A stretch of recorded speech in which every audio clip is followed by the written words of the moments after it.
नमस्कार जी, उत्तर प्रदेश उत्तराखंड देख रहे हैं आप। मैं हूं कुंदन जम्याल। एसएल ग्रुप के चेयरमैन डॉक्टर सुभाष चंद्रा का बयान आया है। मेरी रेपुटेशन को कुछ लोग बिगाड़ना चाहते हैं, ये उन्होंने आरोप लगाया। लोग सच्चाई दबा देते हैं लेकिन सच्चाई छिप नहीं सकती। 45,000 करोड़ की देनदारी हमारे ग्रुप पर थी। 43,000 करोड़ रुपए हमने चुका दिया, ये उन्होंने स्पष्ट किया है। 2,000 करोड़ अभी रुका है। मैंने पर्सनल गारंटी कुछ लेंडर को साइन की थी। कुछ लेंडर्स के पूरे पैसे चुकाए गए हैं, लेकिन उन्होंने भी अपने क्लेम दाखिल किए।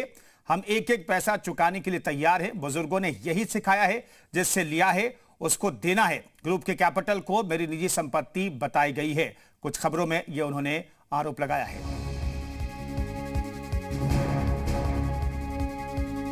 नमस्कार। पिछले 2 दिनों से मुझे यानी सुभाष चंद्रा को भी कुछ लोग इस देश के ऐसे लोगों से जोड़ के देख रहे हैं या दिखा रहे हैं जिन्होंने अपने देश के फाइनेंशियल सिस्टम को किसी न किसी प्रकार से निचोड़ा है, किसी न किसी प्रकार से उनके पैसे लेकर के स्वयं के लिए महल, जहाज सब कुछ खरीदे हैं।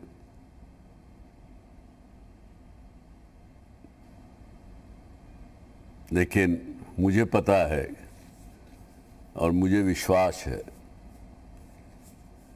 जो प्यार, जो शुभेच्छा आप सब लोगों ने मुझे दी है, उसके कारण से हमारे ग्रुप ने जो मुसीबत हम पर 24 जनवरी 2019 को आई, एसेट और लायबिलिटी मिसमैच होने के कारण,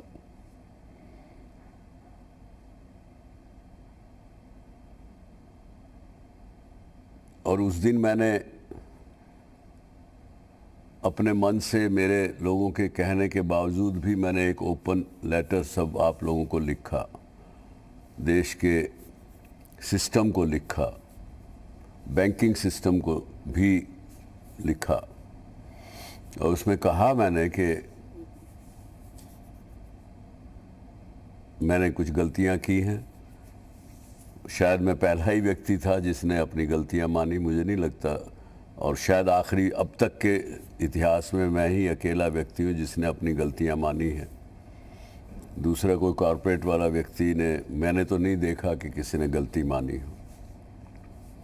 और मैंने कहा कि भाई मैं सिस्टम का पूरा पैसा चुकाऊंगा और मेरे ग्रुप के जितनी बोरोइंग एंटिटीज़ हैं वो भी चुकाएंगे।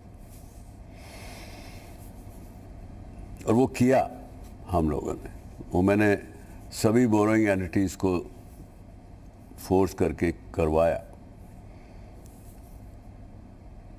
फैमिली के भी एसेट्स बेचे, अपने एसेट्स बेचे। कंपनी जी बेच दी थी लगभग, कुछ हमने रखा नहीं,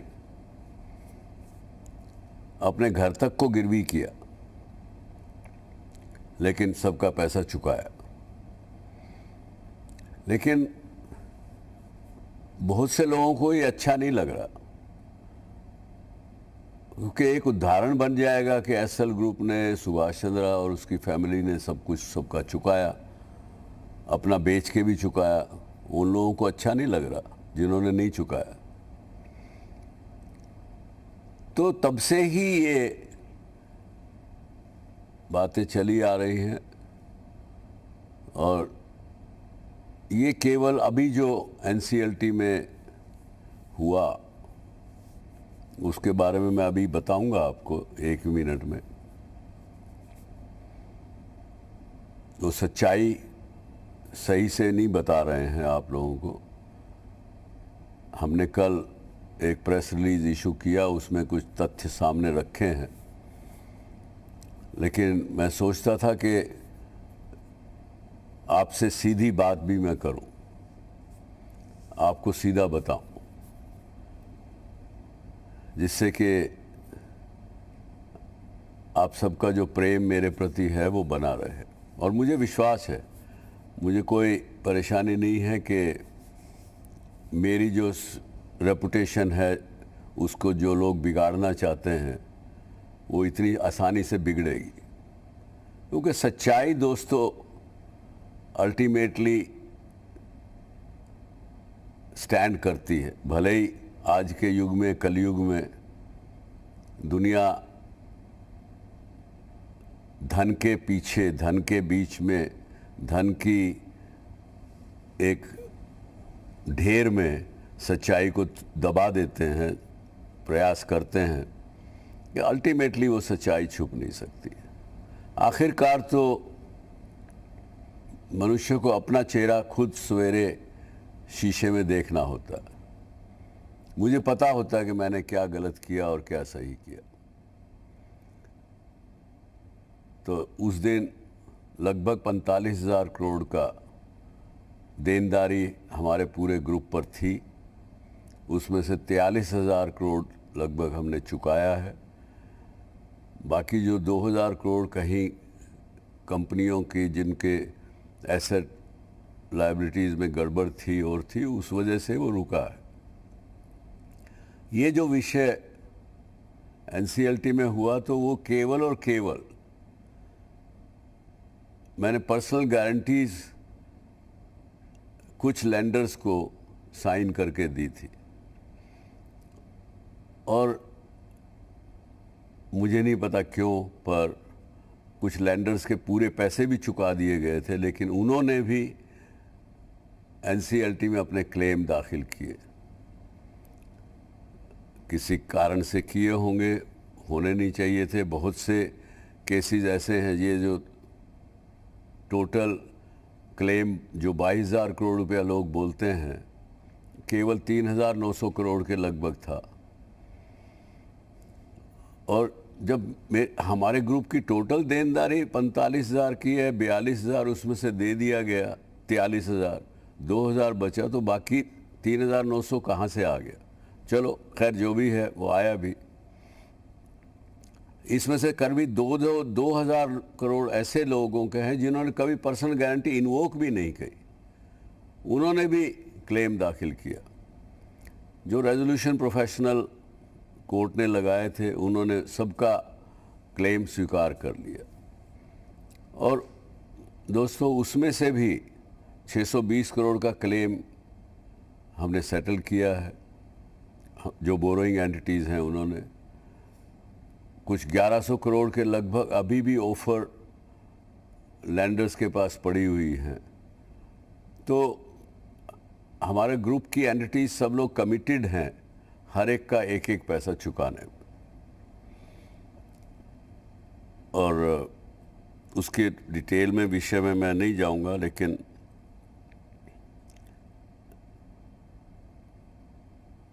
मेरा ये मानना है, और यही बुज़ुर्गों ने सिखाया है, कि जिसका देना है उसको दिया जाए। हमने बहुत से पैसे लेने भी हैं, कई जगह पे फंसे हुए हैं। इंफ्रास्ट्रक्चर के पैसे स्टेट गवर्नमेंट से पड़े हुए हैं लेने के लिए, उसके पीछे लगे हैं हम। कुछ एक दो प्रॉपर्टी और हैं जो बेची जानी है। उस वजह से ही आज जी वापस हमने 20% के लिए एक फैमिली ने अपने पैसे इकट्ठे करके लिया है। जहाँ तक मेरा निजी प्रश्न है, ये भी एक लांछन लगाया गया कि मेरे पास बहुत ज़्यादा वेल्थ थी जब हमने लोन लिया, लेकिन बाद में हमने कुल 31 करोड़ रुपए की दिखाई। अब ये भी एक मिथ है जो किसी ने चला के रखा है। कहीं किसी ने रिकॉर्ड पे लिख दिया, ग्रुप की जितनी मार्केट कैपिटलाइजेशन थी उसको ले लिया। उसको मेरा निजी संपत्ति के रूप में दिखा दिया। 45,000 करोड़ रुपया नेटवर्थ है सुभाष चंद्रा की, ऐसा बताया 2017 में। जबकि मैं 2016 में जब राज्यसभा का सदस्य बना तो उसमें वहाँ पे डिक्लेरेशन देना होता है और डिक्लेयर किया।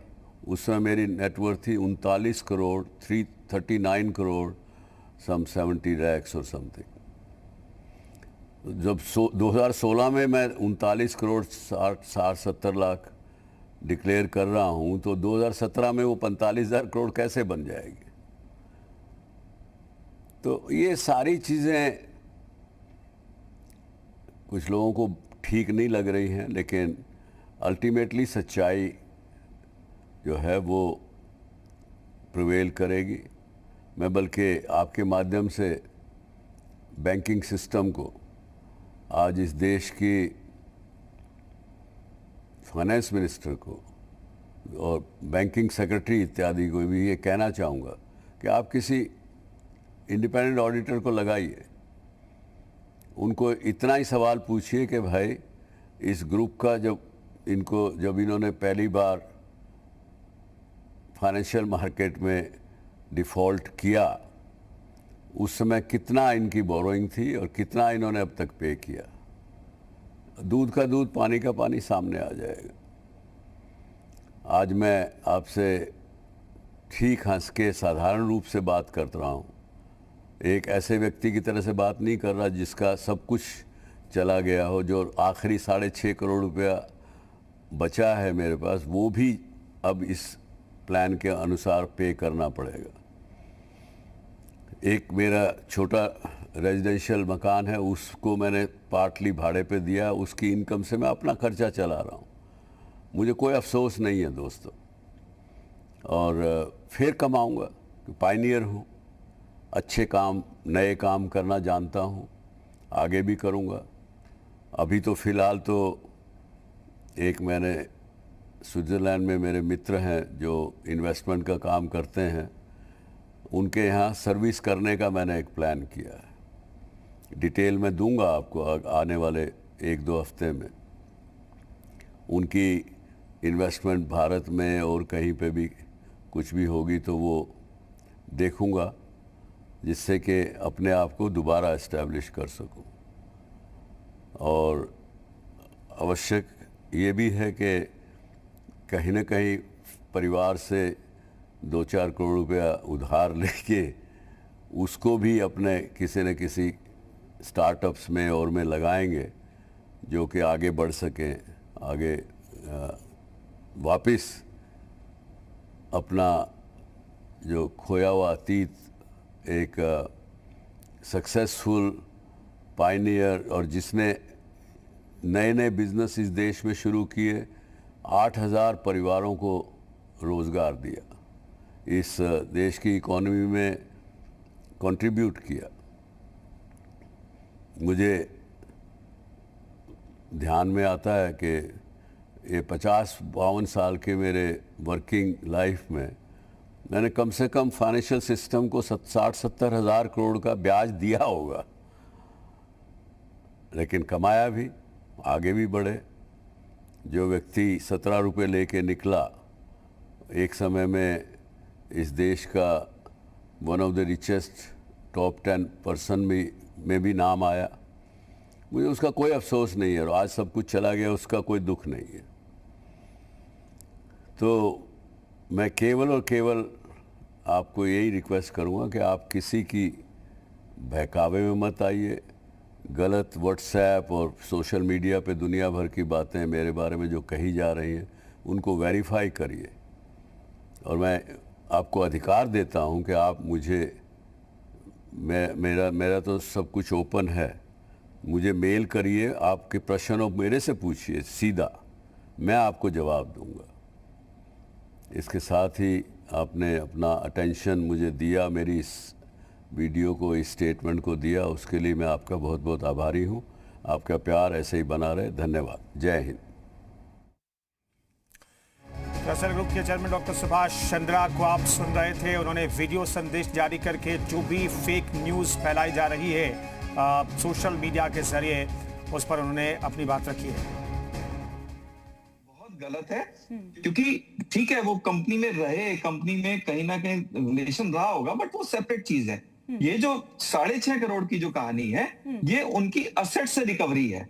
सो ये अपने आप में एक अलग चीज है। इसको पूरा 22,000 करोड़ से जोड़ना कि उन्होंने 22,000 करोड़ का लोन लिया था, जिसको 6.5 करोड़ में इसको चुकता दिया गया है, ये बहुत बड़ा मिथ चल रहा है। तो ये मुकेश जी, बेसिकली आपको नहीं लगता है कि जो डिफेम करने वाले हैं, जो इस तरह के फेक नैरेटिव बना रहे हैं, आरोप लगा रहे हैं, उनको दरअसल पर्सनल गारंटी और पर्सनल लोन में अंतर ही नहीं पता है। उन्हें पता ही नहीं है कि एनसीएलटी का जो ये फैसला है, ये पर्सनल इंसॉल्वेंसी जो प्रोसेस है उस पर है, ना कि लोन माफ पर है। बिल्कुल, क्योंकि आप देखिए, आप अपनी कन्वीनियंस के हिसाब से कोई भी चीज उठा सकते हो, हाँ। है ना। तो वो मतलब पर्सनल इंसॉल्वेंसी कहीं भी मैंने देखा, कहीं भी इस चीज को यूज नहीं किया गया कि पर्सनल इंसॉल्वेंसी थी। पर्सनल इंसॉल्वेंसी की रिकवरी में उनकी पर्सनल असेट से रिकवरी की गई है।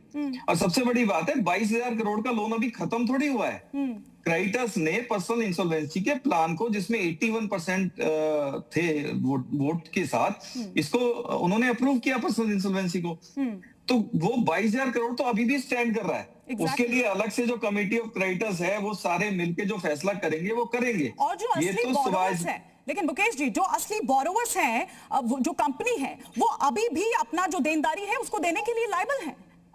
बिल्कुल लायबल है। जब तक ये फैसला नहीं होता है, ये आईबीसी के तहत जो भी प्रोसीडिंग्स हैं, वो प्रोसीडिंग्स बहुत अच्छे से बनाई हुई है गवर्नमेंट ऑफ इंडिया ने, और उसके हिसाब से पूरी कार्रवाई होगी इसके ऊपर।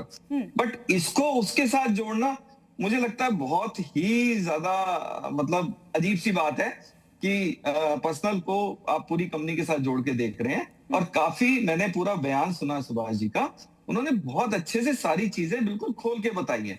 तो इसके बाद में रिकॉर्ड्स अवेलेबल है, एनसीएलटी के रिकॉर्ड्स अवेलेबल है, आप देखेंगे, आप अच्छे से अगर सर्फिंग करेंगे, आपको एक एक चीज पता लग जाएगी। तो मुझे लगता नहीं है इसके अंदर कोई कंफ्यूजन है।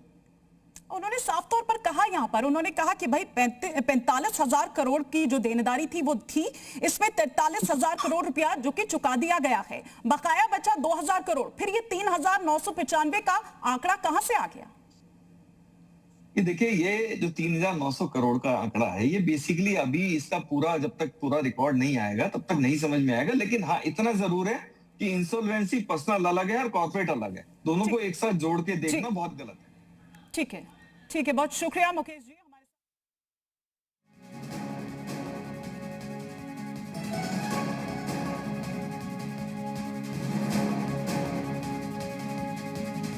एनसीएलटी को लेकर के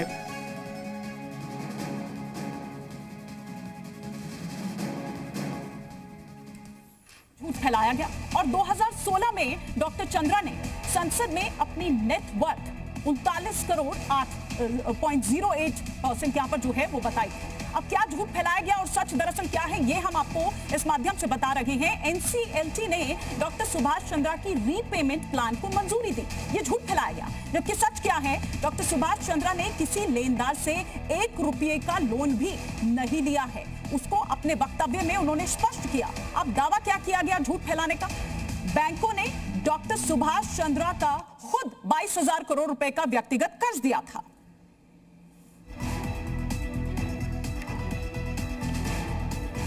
अनिल सिंघवी जी इस वक्त जी बिजनेस के एडिटर इस वक्त हमारे साथ जुड़ चुके हैं। सर, मैं आपसे समझना चाहूंगी, क्योंकि यहां पर तो ऐसा लग रहा है कि जो आरोप लगा रहे हैं उनको पर्सनल जो गारंटी है, जो पर्सनल लोन है, उसके बीच का अंतर ही नहीं पता। बिल्कुल सही कहा आपने, क्योंकि देखिए, लोन किसी का लेना और लोन के बारे में किसी को गारंटी देना दोनों बहुत अलग चीजें हैं। फर्ज करें कि आप और मेरी पहचान है, आपने कोई लोन खरीदा और लोन लिया और उस लोन के सामने बैंक आपसे सिक्योरिटी लेता है। अगर गलती से किसी वजह से आप उस लोन का समय पर भुगतान नहीं कर पाई तो बैंक अपनी आपकी जो भी प्रॉपर्टीज होंगी उनसे वो लोन को रिकवर करेगा। उसके बाद भी अगर कोई पैसा बच जाता है तो चूंकि मैंने पर्सनल गारंटी दी तो बैंक मुझे कहेगा कि बकाया पैसा आप दीजिए। इसका मतलब ये नहीं कि लोन मैंने लिया है, मेरे अकाउंट में एक पैसा नहीं आया। और ठीक यही बात डॉक्टर सुभाष चंद्रा कह रहे हैं अपने वक्तव्य में। उन्होंने जो स्टेटमेंट दिया, उन्होंने साफ कहा है कि उन्होंने कभी भी किसी भी लेनदार से एक भी पैसा नहीं लिया। जी हाँ, ये बात सही है कि ग्रुप की कई सारी ऐसी कंपनियां थी जिनके लोन के सामने उन्होंने गारंटी दी। और एक और इसमें बड़ी इंपॉर्टेंट बात है जो समझने लायक है, वो ये कि ये गारंटी कुछ ही लोन के लिए, शायद 3-4 हजार करोड़ का लोन ऐसा था जिसके लिए शुरुआत में दी गई थी जब लोन लिया गया था। बाकी गारंटी उन्होंने बाद में दी, तब दी जबकि लोन डिले हो रहे थे या डिफॉल्ट हो रहे थे। देखिए, ये नियत की तरफ इशारा करता है कि अगर लोन डिले हो रहे, डिफॉल्ट हो रहे, तो कोई भी अपनी पर्सनल गारंटी नहीं देना जाएगा, क्योंकि उसे पता है कि यह जिम्मेदारी आखिर में मुझ पर आनी है, आ सकती है। लेकिन उसके बावजूद उन्होंने ये कदम उठाया। क्यों उठाया? इसके पीछे कारण साफ है कि उनकी एक एक पैसा चुकाने की मंशा थी, नीयत साफ थी। न कोई देश छोड़ के भागना है, न कोई पैसा खा जाना है, न कोई पैसे को डिले करना है। उन्होंने अपनी एक एक फैमिली एसेट बेची है। जी एंटरटेनमेंट जो ग्रुप की एक flagship company, blue chip company, एक ज़माने में निफ्टी का हिस्सा होने वाली कंपनी, इतनी बड़ी कंपनी, उसके शेयर गिरवी रखे हैं, उनसे लोन लिया, उनको चुकाया, अपनी एसेट्स बेचिए और उसके बाद सारी देनदारियां कम की। एक उदाहरण आप बताइए हिंदुस्तान के कॉर्पोरेट इतिहास का जिसमें कोई डिफॉल्ट होने के बाद 43,000 करोड़ का रीपेमेंट करे। 2019 से लेकर अब तक 45,000 करोड़ रुपया जो बकाया था, उसमें से 43,000 करोड़ रुपया उन्होंने वापस दिया है। ये उनकी नीयत और उनकी मंशा साफ दिखाता है। अब ऐसे में अगर कोई ये कहे कि उन्होंने 22,000 करोड़ की गारंटी दी, उसके सामने 6 करोड़ रुपए में सेटल कर रहे हैं, तो वो फिर कुछ समझते ही नहीं है फाइनेंशियल सिस्टम के बारे में। उन्होंने कुछ देखा और समझा ही नहीं, उन्होंने तथ्यों को देखा ही नहीं, न एनसीएलटी का ऑर्डर पढ़ा है। अगर आप पढ़ेंगे तो आपकी एकदम जो कुछ भी आपकी कंफ्यूजन है वो साफ हो जाएगी। और सर ये भी तो ना कि एनसीएलटी जो है उसने पूरा जो क्रेडिटर्स की वोटिंग है और पूरी जो इंसॉल्वेंसी प्रक्रिया है उसी को ध्यान में रखकर ही तो ये फैसला दिया होगा। 100% देखिए, एनसीएलटी में जो कुछ भी होता है वो देखिए, सबसे बड़ी बात तो ये कि जो भी लेंडर्स है वो डिसाइड करते हैं, जज बाद में जाते हैं। पहले लेंडर्स डिसाइड करते हैं कि जो भी देनदार है उसने अपना प्लान क्या रखा है, वो कितना पैसा चुकाना चाहता है, किस तरह से चुकाना चाहता है, कब चुकाना चाहता है।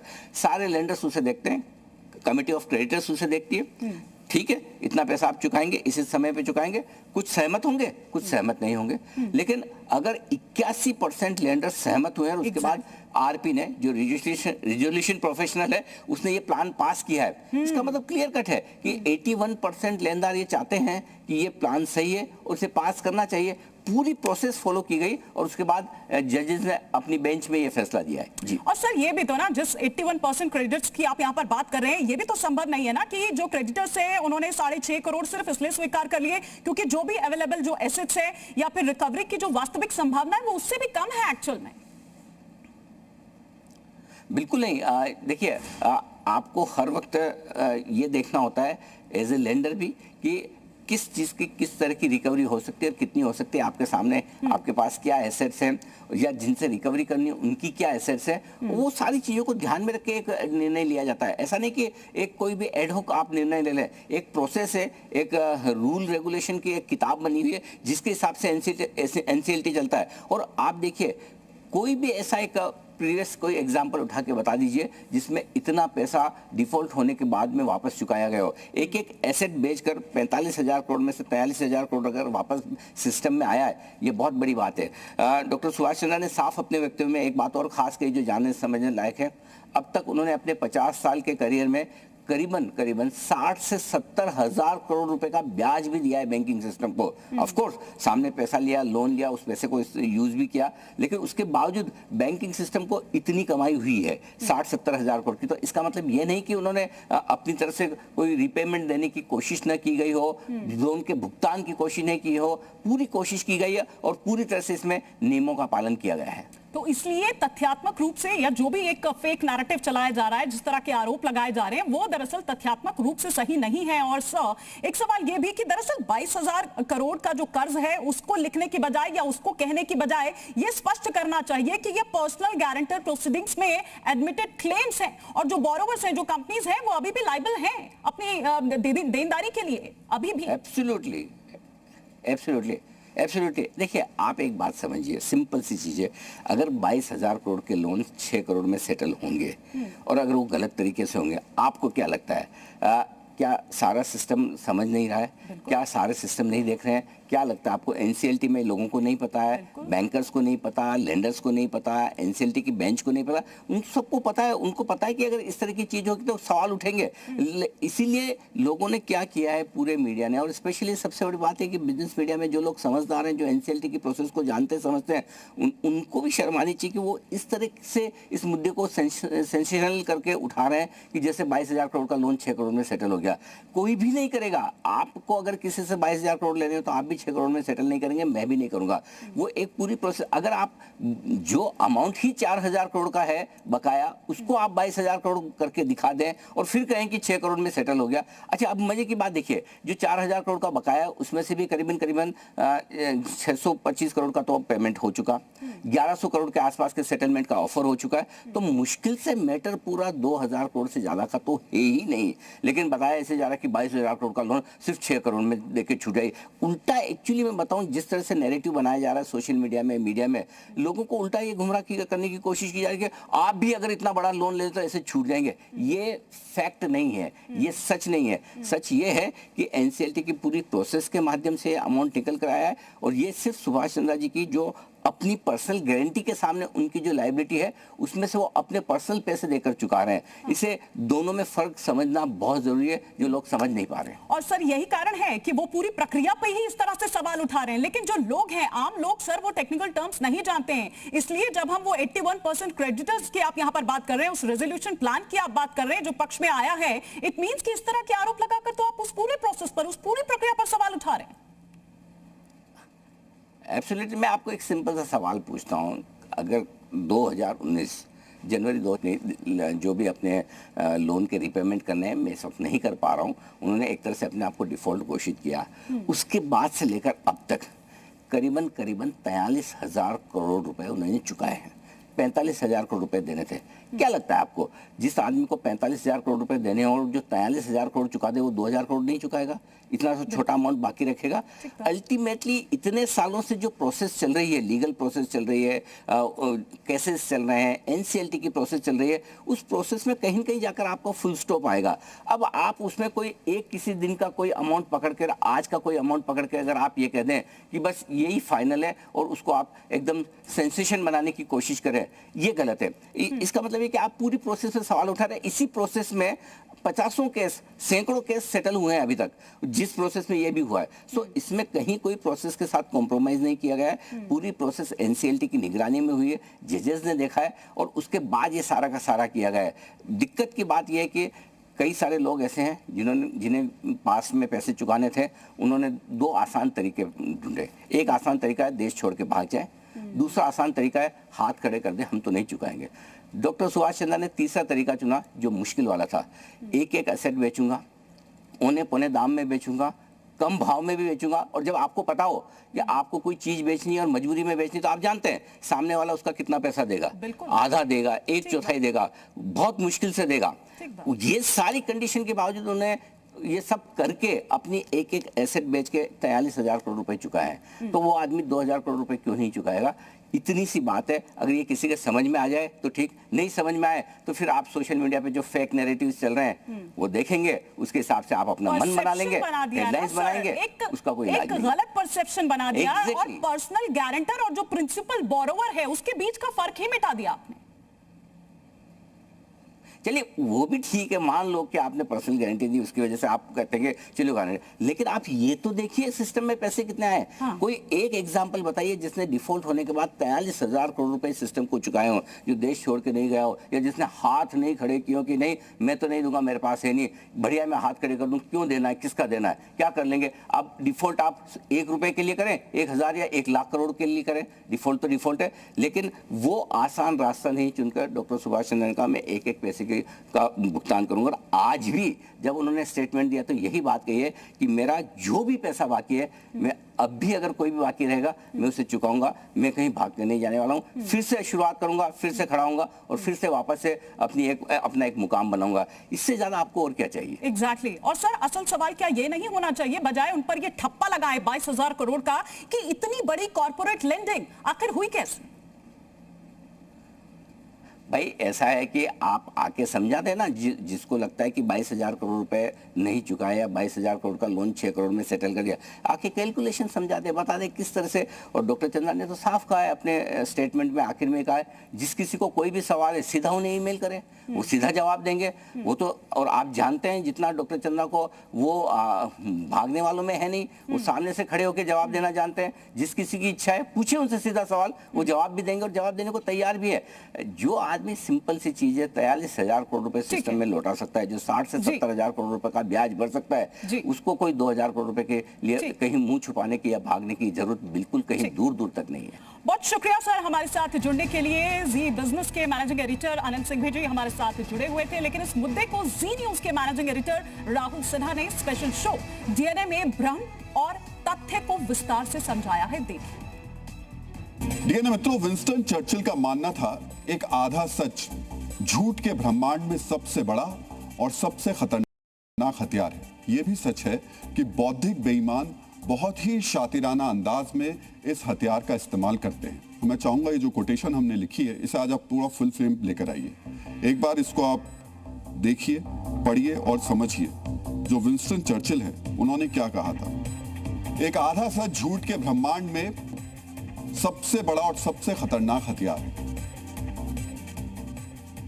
तो ये विंस्टन चर्चिल ने कहा था, और इसी के साथ हम अपनी ये जो खबर है इसको शुरू कर रहे हैं। और इसके लिए ये शब्दों का ऐसा मकड़जाल बुनते हैं जिसमें सामान्य आदमी उलझकर अपना विवेक खो देता है। अवसरवादी बुद्धिजीवियों की ऐसी ही टोली ने ऋण माफी के नाम पर आज दिन भर अर्ध सत्य का भ्रम फैलाया। ये मामला डॉक्टर सुभाष चंद्रा से जुड़ा हुआ है, जिनको लेकर नेशनल कंपनी लॉ ट्रिब्यूनल यानी एनसीएलटी ने लोन सेटलमेंट का आदेश दिया।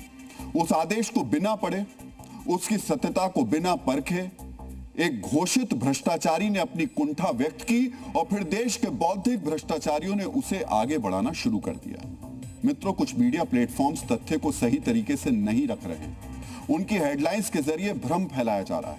इकोनॉमिक टाइम्स नाम के एक अखबार में खबर छपती है और उसके आधार पर कुछ और मीडिया प्लेटफॉर्म भी बिना तथ्यों की जांच पड़ताल किए खबर को भ्रामक तरीके से पेश करने लगे।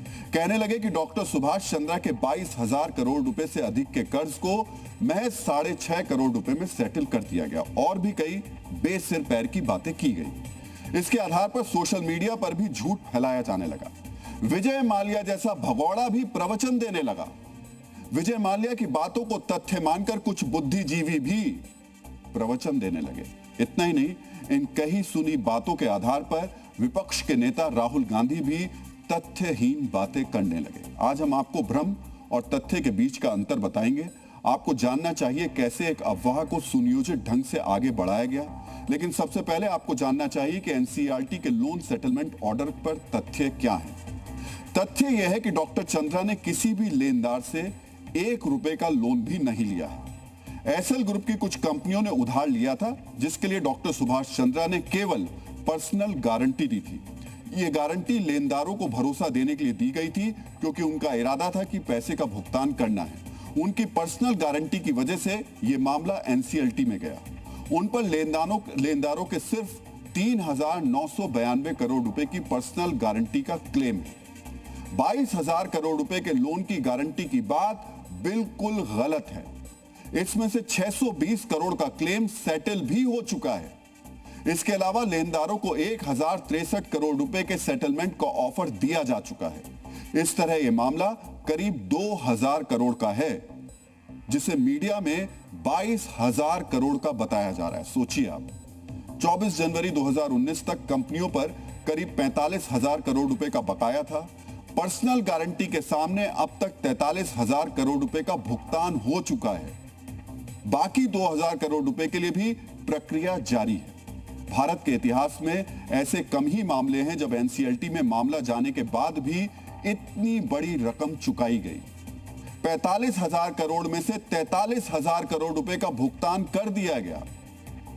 इकोनॉमिक टाइम्स जैसे अखबार, दूसरे मीडिया ग्रुप और सोशल मीडिया इसे सनसनीखेज तरीके से पेश कर रहे हैं। लोगों को यह बताया गया कि 22,000 करोड़ रुपए का कर्ज 6.5 करोड़ रुपए में निपटा दिया गया। यह बिल्कुल सरासर गलत है।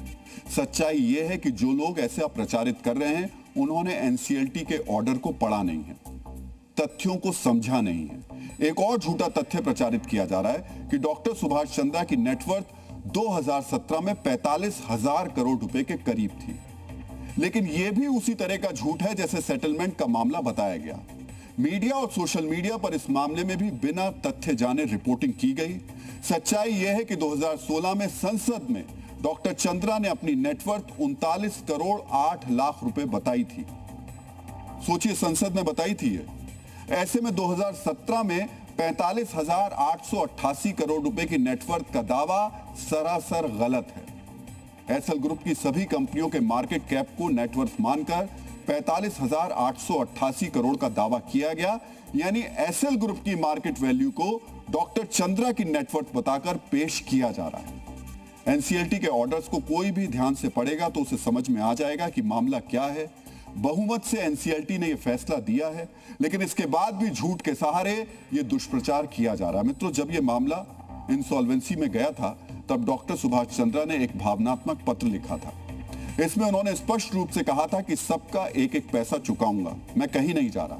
और तब से लेकर अब तक 43,000 करोड़ रुपए चुकाए गए हैं।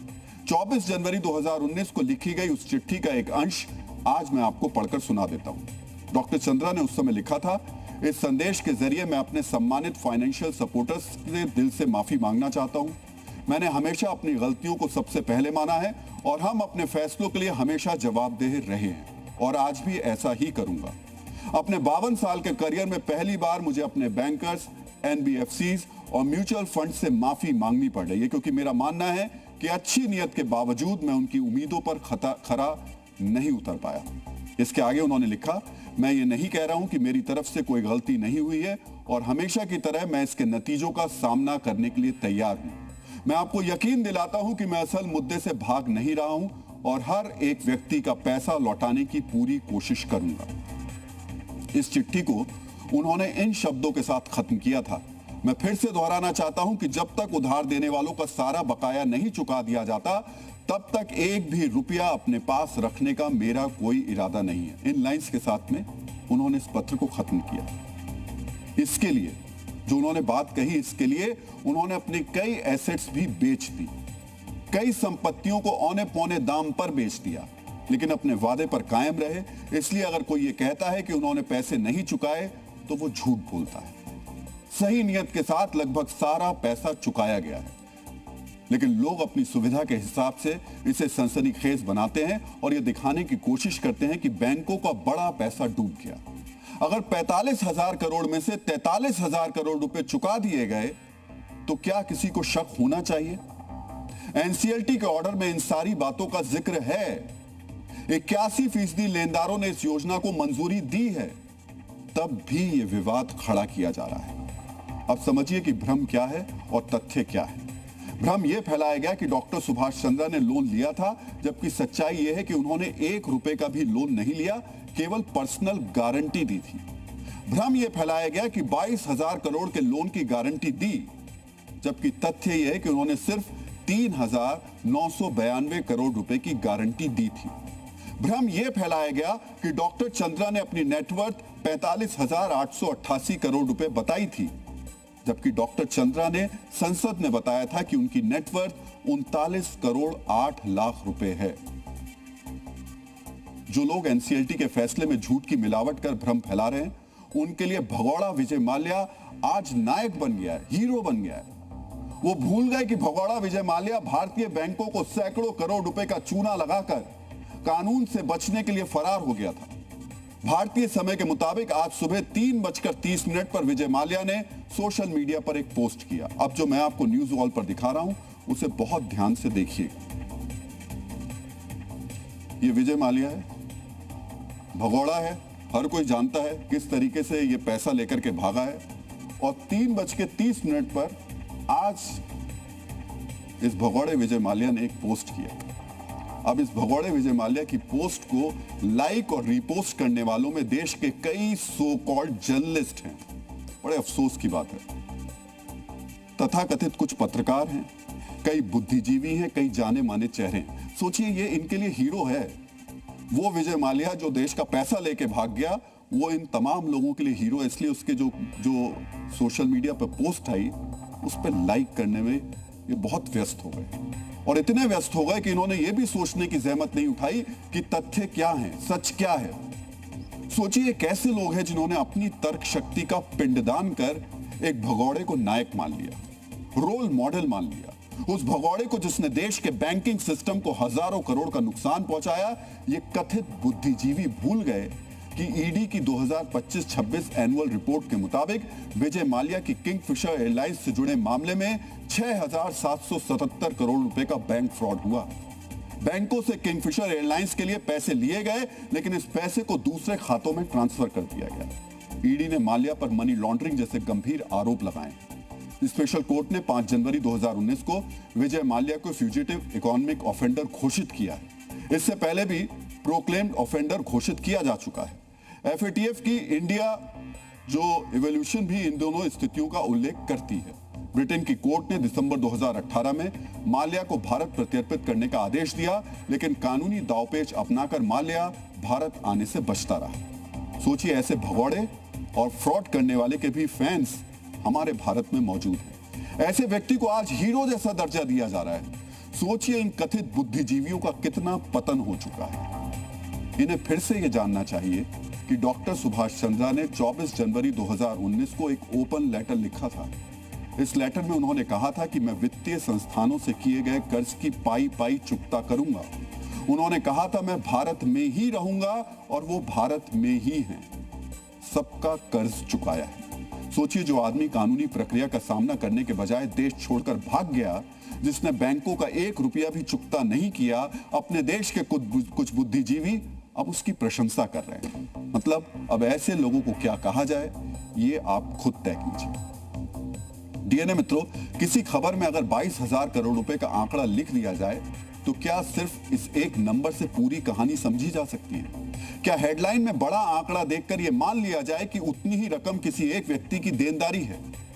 किसी भी फाइनेंशियल खबर में नंबर से ज्यादा जरूरी होता है उसका संदर्भ, यानी वो रकम किसकी है, किसके लोन से जुड़ी है, किसका क्लेम है और अदालत या ट्रिब्यूनल के सामने उसकी कानूनी स्थिति क्या है। और यही सवाल अब इकोनॉमिक टाइम्स की उस रिपोर्ट को लेकर उठ रहा है जिसमें डॉक्टर सुभाष चंद्रा से जुड़े मामले में 22,000 करोड़ रुपए और 6.5 करोड़ रुपए जैसे बड़े बड़े आंकड़े हेडलाइंस में सामने रखे गए। अब यहाँ एक बात बिल्कुल साफ समझ लीजिए, सवाल ये नहीं कि इकोनॉमिक टाइम्स ने इस खबर को पब्लिश किया, सवाल ये कि इतनी बड़ी फाइनेंशियल और लीगल स्टोरी में क्या ओरिजिनल एनसीएलटी के मूल आदेश के पूरे संदर्भ को खबर में उसी तरह अपने पाठकों के सामने रखा गया जैसा हेडलाइन में बड़े आंकड़ों को रखकर सनसनी फैलाई गई? मित्रों, ये पहली बार नहीं है जब इकोनॉमिक टाइम्स की किसी रिपोर्ट या हेडलाइन की फैक्चुअल एक्यूरेसी यानी तथ्यों की सटीकता पर सवाल उठे। साल 2006 में मार्केट रेगुलेटर सेबी ने इकोनॉमिक टाइम्स की एक रिपोर्ट को सीधे सीधे फैक्चुअली इनकरेक्ट यानी तथ्यों के हिसाब से गलत बताया था।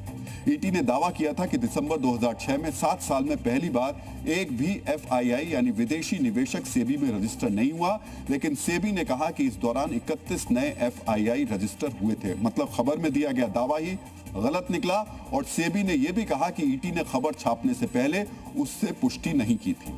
लेकिन इससे भी ज्यादा बड़ा मामला 2007 का है। इकोनॉमिक टाइम्स ने एक खबर की हेडलाइन लगाई, SEBI can not decide take over price, यानी सेबी टेक ओवर की कीमत तय नहीं कर सकता। इस पर सेबी ने औपचारिक जवाब देते हुए कहा यह हेडलाइन बेहद भ्रामक और गलत है। सेबी ने कहा कि सुप्रीम कोर्ट के फैसले में ऐसी बात कही नहीं गई थी और हेडलाइन से फैसले का गलत इंप्रेशन बन रहा था। ध्यान दीजिए मित्रों, यहां भी बहस सिर्फ इस बात पर नहीं थी कि खबर में कोई नंबर गलत था या नहीं, सवाल था कि सही या अधूरी जानकारी को किस तरह पेश किया गया और उससे पाठक यानी पढ़ने वाले के मन में क्या तस्वीर बन रही है। और फिर 2022 में नायका के प्रॉफिट नंबरों वाली खबर में भी ईटी को अपनी गलती सुधारनी पड़ी। खबर में प्रॉफिट आफ्टर टैक्स के आंकड़े गलत छाप दिए गए। बाद में ईटी ने खुद करेक्शन करते हुए लिखा वी रिग्रेट द एरर, यानी हमें इस गलती का खेद है। अब जरा इन उदाहरणों को मौजूदा मामलों से जोड़कर देखिए। जब खबर किसी कंपनी के शेयर, हजारों करोड़ रुपए की देनदारी या किसी बड़े कारोबारी की निजी आर्थिक प्रतिष्ठा से जुड़ी हो तो एक नंबर या एक लाइन का गलत संदर्भ कितना बड़ा फर्क पैदा कर सकता है, यह समझना मुश्किल नहीं है। और इसीलिए इस मामले में सबसे जरूरी सवाल यही है, 22,006 करोड़ रुपए आखिर किसका लोन था, किसका क्लेम था, कौन था प्रिंसिपल बोरोअर यानी असली कर्जदार, और 6 करोड़ रुपए किसके कंट्रीब्यूशन से जुड़े थे। क्योंकि अगर ये अलग अलग कानूनी और फाइनेंशियल कैटेगरी की रकम है तो इन्हें एक ही हेडलाइन में इस तरह रखना कि पाठक उन्हें एक ही व्यक्ति की देनदारी समझ बैठे, पूरी तस्वीर को बदल सकता है। अगर किसी खबर की हेडलाइन से कोई गलत इंप्रेशन बनता है तो क्या उस इंप्रेशन को भी उतनी ही प्रमुखता से ठीक किया जा सकता है जितनी प्रमुखता से मूल खबर दिखाई गई थी।